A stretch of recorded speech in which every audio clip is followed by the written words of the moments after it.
Hi! On the Woodpecker today, we build a cat tree. Hey! It's for the cat!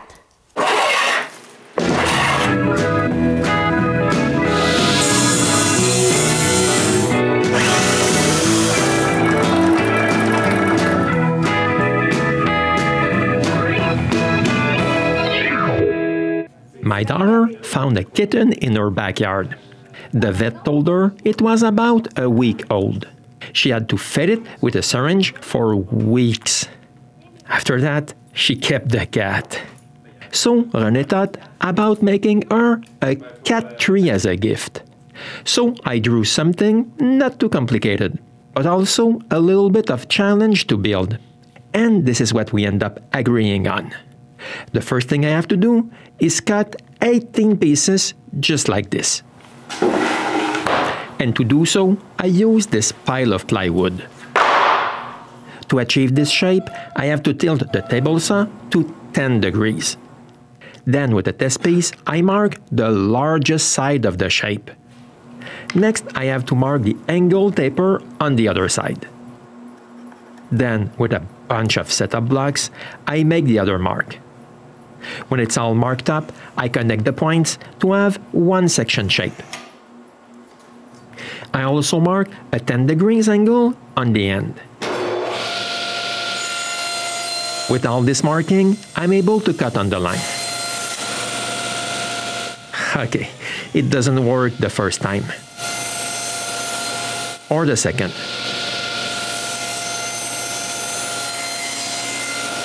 Or the third. But fourth time is a charm.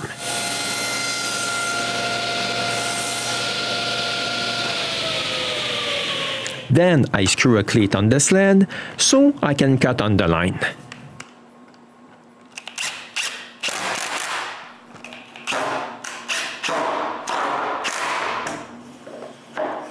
And another one on the back.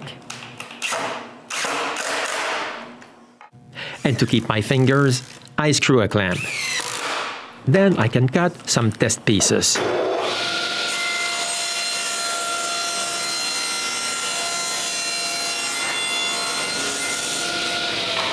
Yeah, this will work just fine.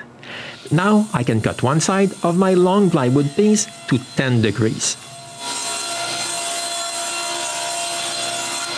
Then I leave the blade at 10 degrees and repeat to it. Now I set my miter saw at the right angle and tilt the blade at 10 degrees before making the first cut.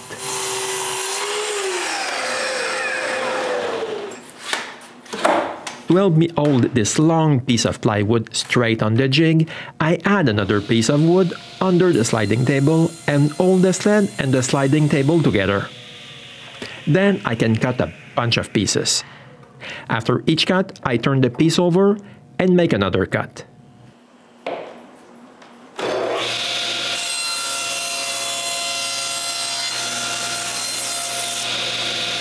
After cutting all this long piece of plywood, I definitely have enough pieces to make what I want. But I need to glue them all together now.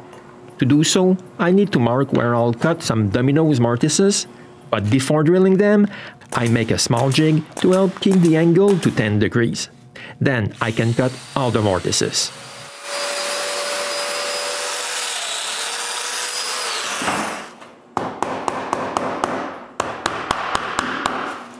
When I'm done, I spread glue on the joint, add the dominoes, and clamp both pieces together. When the glue is dry, I repeat the same operations to glue my glue-ups 2 by 2. And here they are, 2 glue-ups of 4 pieces. But to achieve a half circle, I need another piece. But gluing just one piece at one end like that is asking for trouble. So I glue the lonely piece in the center of both glue-ups. Just like that. I begin by marking where I want the mortises and cut them.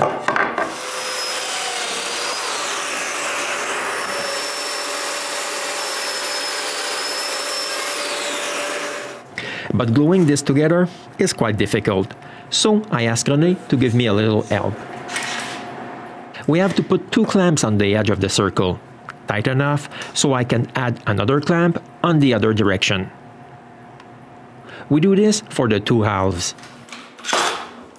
We glue the second half on my other workbench because moving this is out of the question. When we're done, we let this alone so the glue can dry. The next day, we check if it's okay. It's not perfect, but it will do. And just like all the other pieces, I mark where the mortises will be and cut them.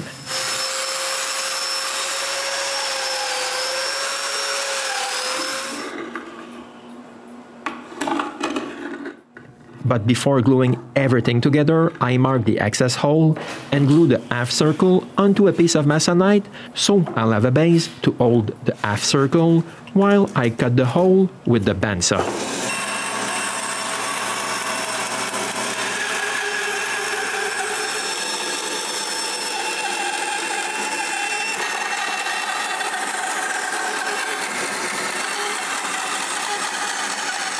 Now we can glue both halves together.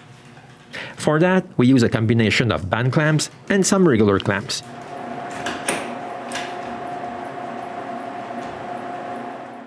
When it's all clamped together, we have to wait for the glue to dry again. Now I need to close the top hole, but I don't want to use my nice plywood when I got so many spare sides. So I mark for some mortises and cut them.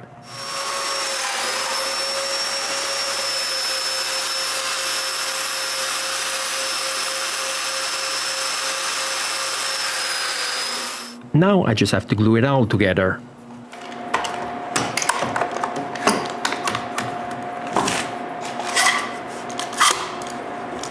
But while the glue dries, I need to fix this.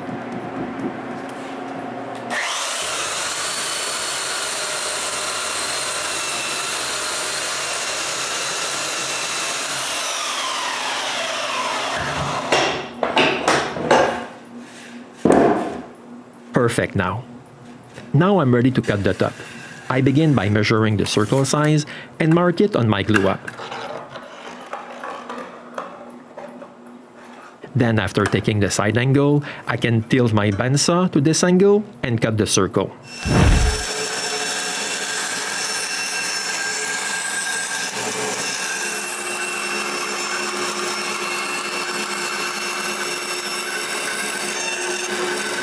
But after putting it in place, I can see that gluing it is out of the question.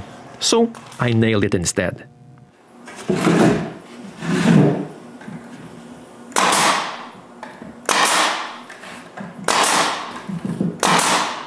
All the pieces are not at the same height. I fixed this right away.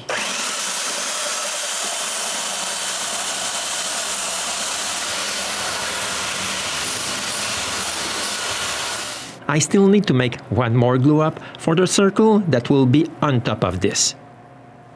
Okay, I know I should have made it earlier, but I also need wood for the base and the platform. To do so, I'll use scrap plywood again. After cutting two sides straight, I can glue everything together.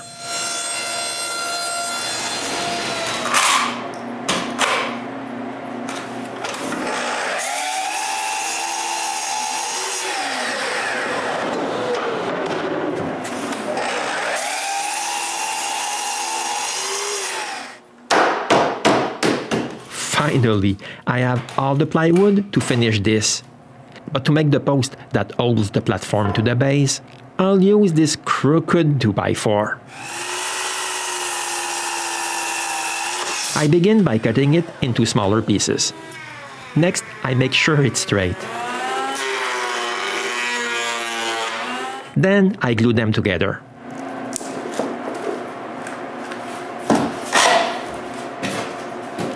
While the glue dries, I mark the rest of my circles and cut them.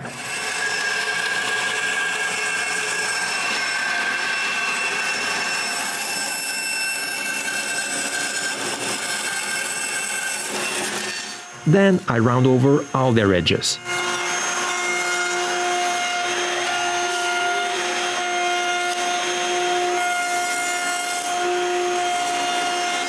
Now that the glue is dry, I make sure I have two straight surfaces and rip my glue up square.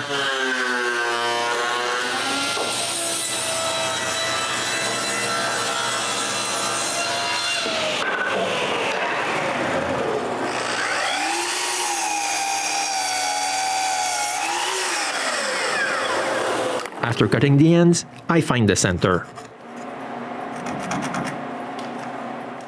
With this mark, I can trace a round shape that will help me align the rib fence so I can cut all four corners. Now I can turn this round.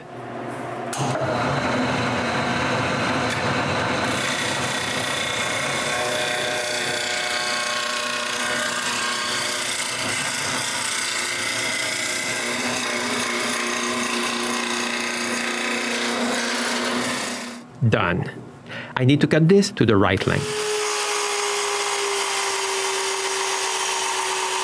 And with this cut, the wooden part of the cat tree is done. It's René's turn now to cut and sew a bunch of fake fur together.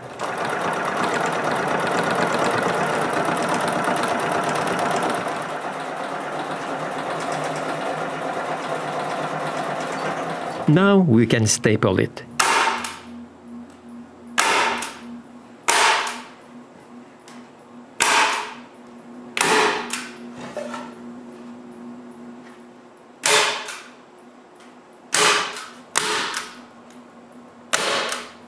Next, I cut the excess hole and staple the excess inside. Then it's time to staple some fur inside.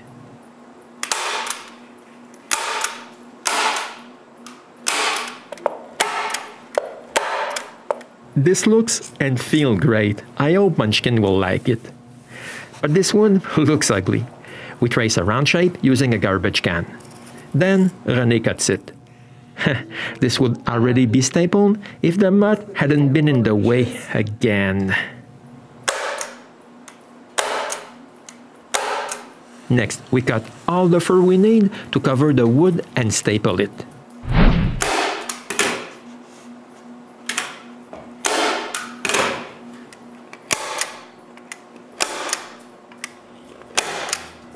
Then we can wrap some rope around the turn post. I begin by gluing the end and wrap the rope on the post. I add glue here and there just to make sure nothing will move.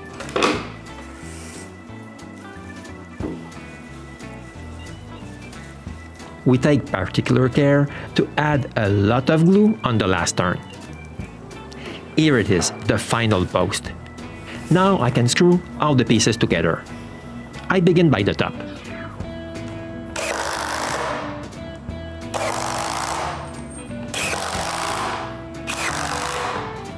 Next, I need to place the post here and the platform there. I clamp the post, leave the rest where I want it to be, and screw it in place.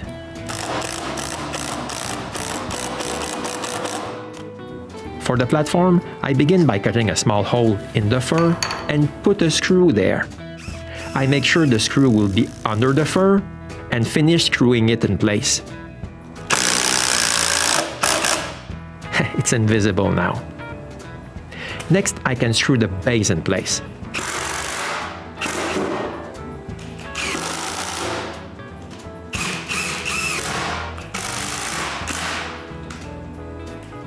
Now it's finished. I just need to screw the cat toy.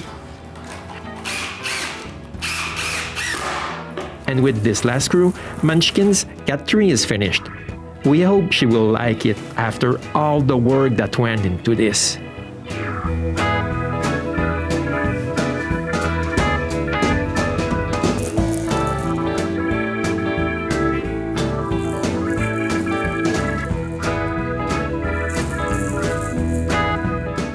This is nice seeing that all this was not done for nothing.